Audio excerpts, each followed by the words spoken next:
Hey, y'all already know what time it is. Adam9720 Reactions back with another video. Guess what? I'll be responding and reacting to the Russian cult leader, Sergei Torop, JC of Siberia, y'all. Guess what? Buddy been exposed. But I been doing all kind of things to these people. And guess what? That y'all see on the screen. Yeah. Picture that. Him doing false prophecies and so-called laying hands on people. But guess what?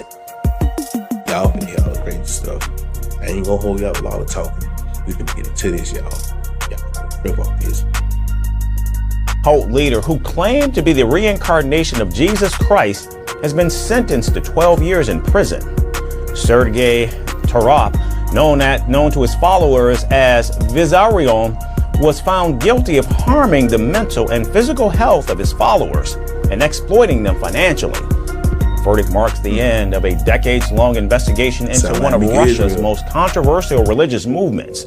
Our final story takes you inside. The Jesus of Siberia has been jailed.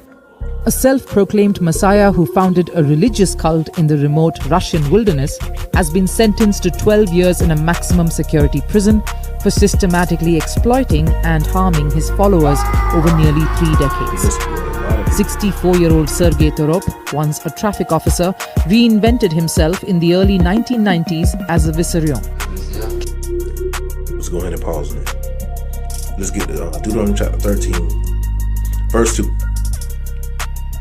If there appears among you a prophet or a dream diviner, and he gives you a sign or appointment, saying, let us follow and worship other Elohim, whom you have not experienced, and even if the sign or portent he named comes true. So what? These people believe this, man. I can't believe these Russians fell for this trick. It's the same thing hulon Mr. Jr. did in America. Same thing with Charles Lawrence Johnson, aka Mika Israel, doing right now in Brownsville, Miami.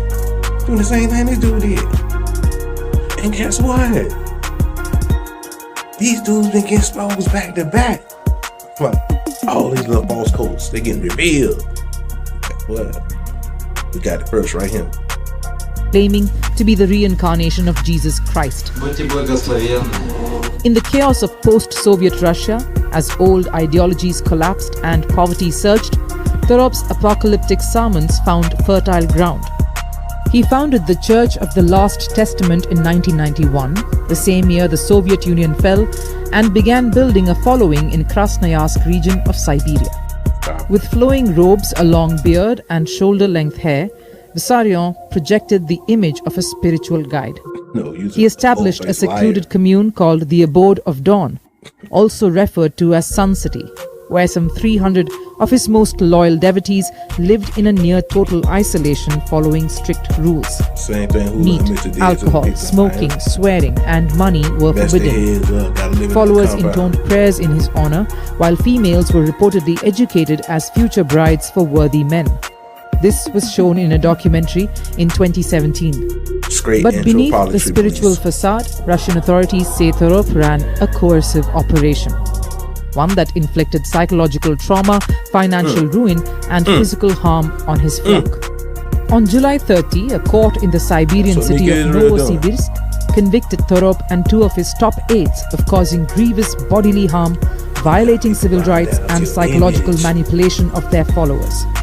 Torop and 1 of his aides were each sentenced to 12 years, while the other aide received 11 years in a high-security penal colony. The court also ordered the trio to pay over $500,000 in compensation to their victims for what prosecutors described as moral damage. According to investigators, the group inflicted moral harm on 16 people, caused serious health problems in 6, and left 1 individual with moderate injuries. The men were arrested in a dramatic helicopter raid on the commune in 2020. Throughout the investigation and trial, all 3 men denied any wrongdoing. Prosecutors described the sect as a religious organization built on coercion and exploitation, operating under a doctrine that gave Torop unchecked authority. From 1991 to 2020, the cult allegedly extracted money and labor through spiritual manipulation, isolating followers from the outside world and encouraging total devotion to their leader. Despite widespread criticism and increasingly bizarre claims of divinity, VISSARION's followers remained fiercely loyal until the state intervened. As the court handed down its sentence, it marked the end of one of Russia's most infamous modern cults, a messianic movement that began with promises of spiritual salvation and ended with manipulation, fraud, and lasting harm. But it was great fraud. Y'all see this page, JC cured him. You believe, buddy? But, y'all already know how we're going to end this. We're going to go to Deuteronomy chapter 18, verse 20. But any prophet who presumes to speak in my name, an oracle that I did not command him to utter, or who speaks in the name of Elohim's Salakia, the prophet shall die. Guess what? Something bad will happen to you while you're doing those 12 years, buddy. You know, spiritually manipulated, intimidated, and dominated all these people in Russia, man. You know, different from Hulon, Mitchell in America, man, or Mika Israel. But anyhow, y'all seen him first. Cult leader exposed. Hey, I got another one coming too. Y'all see. Shalom, Barakah.